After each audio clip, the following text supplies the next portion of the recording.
ورحمة الله وبركاته.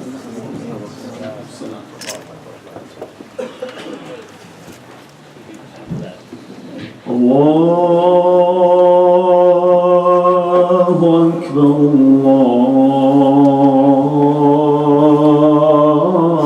الله أكبر الله أكبر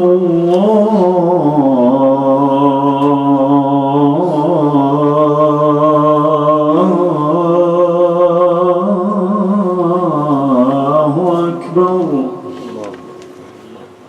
أشهد أن لا إله إلا الله.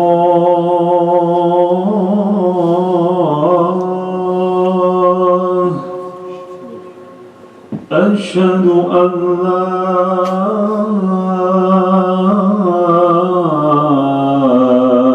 إله إلا الله.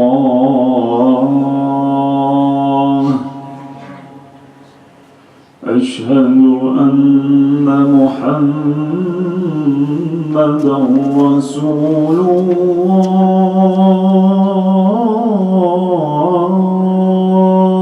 الله. أشهد أن محمدًا رسول الله.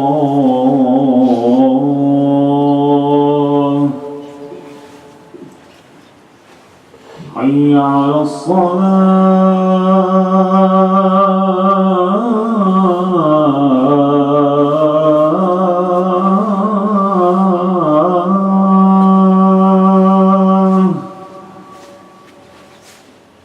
حي على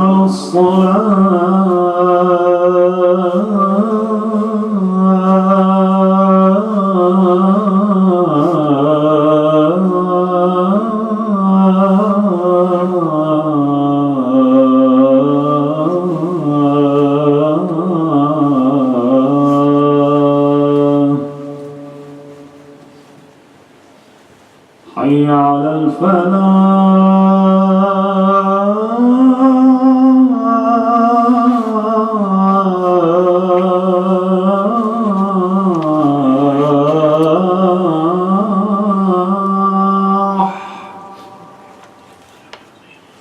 حي على الفلاح.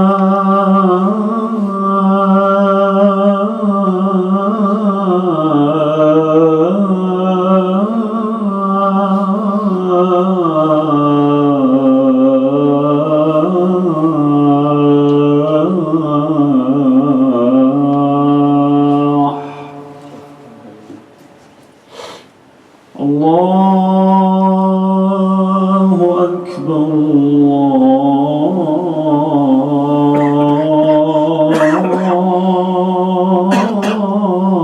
الله أكبر. لا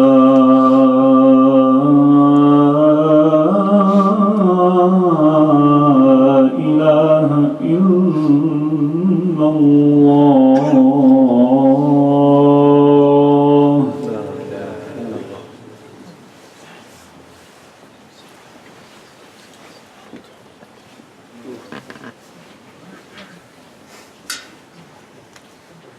إن الحمد لله نحمده ونستعينه ونستغفره ونعوذ بالله من شرور أنفسنا ومن سيئات أعمالنا. من يهد الله فهو المهتد ومن يضلل فلن تجد له وليا مرشدا. وأشهد أن لا إله إلا الله وحده لا شريك له، له الملك وله الحمد يحيي ويميت وهو على كل شيء قدير وإليه المصير. شهادة عبد لا يملك لنفسه ضرا ولا نفعا ولا موتا ولا حياة ولا نشورا. يا أيها الذين آمنوا اتقوا الله ولتنظر نفس ما قدمت لغد واتقوا الله إن الله خبير بما تعملون. وأشهد أن لا إله إلا الله وأشهد أن محمدا عبده ورسوله وصفيه وخليله الذي بلغ الرسالة وأدى الأمانة ونصح الأمة وكشف الغمة وجاهد في الله حق جهاده حتى أتاه اليقين. ورضي الله سبحانه وتعالى عن خلفاء حضرة النبي محمد صلى الله عليه وسلم ساداتنا أبو بكر الصديق السابق بما وقر من الإيمان في صدره، وعمر معز الإسلام بحزمه وقهره، وعثمان الصابر على أمره في مره، وعلي ابن عمه وصهره. وارض اللهم عن الحسن والحسين والحمزة والعباس وبضعة الرسول فاطمة الزهراء البتول، وعن أزواج النبي الطاهرات من الأنجاس وبناته العفيفات من الأدناس، وعن الستة البرر الذين هم تمام العشرة المبشرة، وعن بقية الآل والقراب والصحاب والتابعين ومن تبعهم بإحسان إلى يوم الدين، رضوان الله عليهم وعلينا أجمعين. عباد الله، أوصيكم وإياي أولا بتقوى الله تعالى وطاعته ولزوم أوامره وكثرة مخافته، فإن التقوى شعار المؤمنين ودثار المتقين ووصية الله في وفيكم أجمعين أيها المؤمنون. أما بعد. Dear brothers and sisters, a big part of Ummah al-Islam, they are passing such a difficult time in all aspects, in the way of living, in the service, in security, and so on and so forth. Helping the others to overcome their difficulties has got a big reward for us. And this is the subject of today, Ighathat al-Malhuf. We as mankind, we have so many interests, and we need the other to help us in order to go on in our life. And in this process, we will encounter so many different difficulties. And we always seek refuge in Allah subhanahu wa ta'ala to help us to overcome these difficulties. But in reality as well, we will need the help of each other in that. Even if this type of help will come sort of like a sincere dua from us to those who are in need, wherever they are in this world. But we need to understand that these difficulties and whatever we are encountering now and what we're going to will encounter in this dunya is just something simple compared to what we're going to have later on in the hereafter. From the journey started, Sakarat al-Maut in the graveyard and its punishment, Al-Hashr, when we will be raised and be accountable for what we are going to do, Al-Hisab, crossing as-Sirat, and so on and so forth. These are all difficulties that we individually, we're going to have them. We cannot run away from it.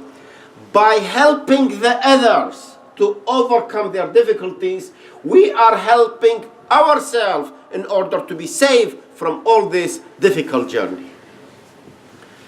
Allah subhanahu wa ta'ala, He said in Al-Isra, إِنْ أَحْسَنْتُمْ أَحْسَنْتُمْ لِأَنفُسِكُمْ وَإِنْ أَسَأْتُمْ فَلَهَا. If you do good deed, you do good deed for yourself. And if you do bad deed, you do it to yourself. And whatever good deed we're going to do, no matter when and how, it will come back to us. And it is time we help each other in all the aspects. Of course, even here within the small society, the student society, when we help each other. Allah subhanahu wa ta'ala, He said in Al-Ma'idah, وَتَعَاوْنَ عَلَى الْبِرِّ وَالتَّقْوَى. Help one another in goodness and piety. Muhammad sallallahu alayhi wa sallam is our real example, the best example in whatever we want. We know all the story when Jibreel alayhi salam went to him, when he informed him about al-Ba'tha, that he's the messenger. Of course, he was scared, and when he went to his house, to his wife and our mother, Khadija radiallahu anha wardaha, and telling her about the difficulties, and he tell her, cover me, and we're trying with difficulty to tell her what happened to him, and listen what she did tell him. كلا والله ما يخزيك الله أبدا إنك لتصل الرحم وتحمل الكل وتكسب المعدوم وتقرئ الضيف وتعين على نوائب الحق. حديث بخاري. Allah is not going to put you in a place shameful. Why?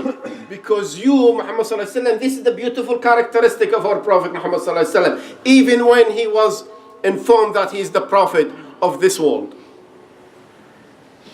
he said, she will tell him, our mother Khadija, that you are a person, keep in touch with the relative, helping those who are in need. You give clothes to those who they do not have, and you are generous to the guests, and you are helped to establish justice. So when you have this characteristic, Allah, no matter what you think, is never ever going to put you in a shameful position. Allah subhanahu wa ta'ala, this is hadith and Abdullah ibn Umar and Muhaddith al-Albani. The meaning of the hadith, that Allah subhanahu wa ta'ala choose a group of people, He gives them special bounty, and then this bounty will be with them as far as they spending this bounty to help the others. And when they prevent the bounty reaching the others, Allah will take the bounty from them and give it to another type of people who will do the good deed. Hadith آخر Muhammad sallallahu alayhi wa sallam, man aghatha malhufan. Even some scholar they say is a weak, but I want to repeat this because al-Muhaddith al-Albani, and Albani is one of the scholar, rahimahullah, that I do trust a lot. I enjoy very much the way he analyze all this hadith.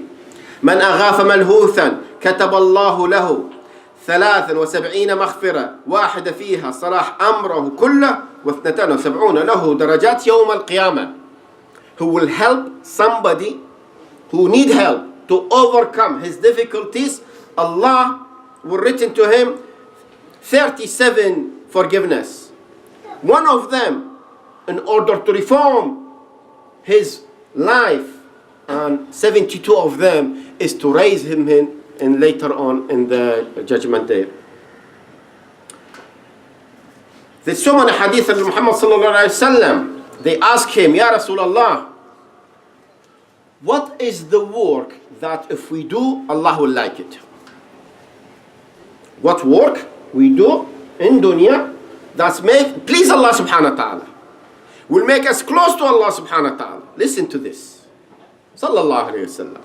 فقال صلى الله عليه وسلم من أدخل على مؤمن سرورا إما نعطاه من جوع وإما قضى عنه دين وإما ينفس عنه كربا من كرب الدنيا نفس الله عنه كربا من كرب الآخرة ومن أنظر معسر أو تجاوز عن معسر ظله الله يوم القيامة يوم لا ظل إلا ظله ومن مشى مع أخيه من ناحية القرية ليثبت حاجته ثبت الله عز وجل قدمه يوم تزول الأقدام ولأن يمشي أحدكم مع أخيه في قضاء حاجته أفضل من أن يعتكف في مسجد هذا شهرين.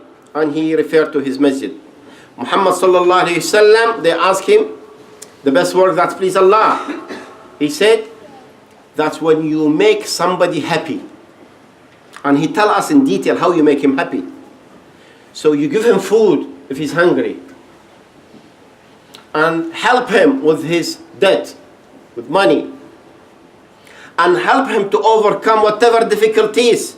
Because if you help somebody to overcome his difficulties in dunya, Allah will help you to over your difficulties in the hereafter. And if you have money from somebody and he cannot pay you, give him more time and more time and more time, because then Allah will cover you in his shade in the hereafter, where is no shade, only the shade of Ar-Rahman. And if you walk with a Muslim until you help him to finish or complete the task he needs, Allah subhanahu wa ta'ala will make you standing firm without being scared in the hereafter. And by walking to help others until complete his need, it is better than staying 2 months doing i'tikaf in Masjid Muhammad sallallahu alayhi wa sallam. This is how he teach us Prophet Muhammad sallallahu alayhi wa sallam, by considering helping the other, make them happy, and help them in whatever they need. And a story with Ibn al-Abbas radiallahu anhu wardah. Once he was making i'tikaf in Masjid Muhammad sallallahu alayhi wa sallam. An i'tikaf is the inclusion, is basically you leave the dunya and stay in the masjid to pray, recite Quran, make dhikr and make dua. Do not talk and engage with the others. So it's happened, he saw a person, say salam to him, but the person was depressed. You could say the stress in his face. He told him, what's happening? I see you're not a normal person. He said, yeah, or the cousin of Prophet Muhammad sallallahu alaihi wasallam. I have a big debt on a person that I don't have anything to pay him back. He told him, do you want me to go and have a word with him to help you? He said, if you want. Remember, Ibn Abbas was making i'tikaf, and when i'tikaf, he's not supposed to go out. So he went out with him. So that person said, oh, Ibn Abbas, you left your i'tikaf? He said, yes, I did not forget that. But I heard Muhammad sallallahu alayhi wasallam, and he referred to in his finger to the grave of Muhammad sallallahu alayhi wasallam, he said,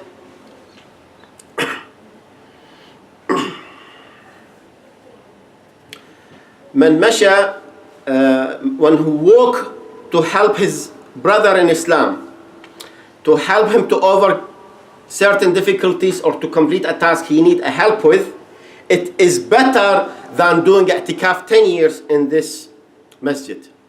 And that's why Ibn al-Abbas left his i'tikaf, although he had the intention, in order to go out and help that person. And these brothers and sisters, I brought this specific subject, and it's good we are passing such a cold period, because I want you to remember those who are in need in Palestine, in Syria, in Iraq, and so many other places. We need to help them in different type of means. And we all have our own difficulties in research, in classes, personal, business, and so on and so forth. But I want you to remember what I did mention today and make the intention to help the others, inshallah. أقول قولي هذا واستغفر الله لي لكم. ادعوا الله وأنتم موقنون بالإجابة.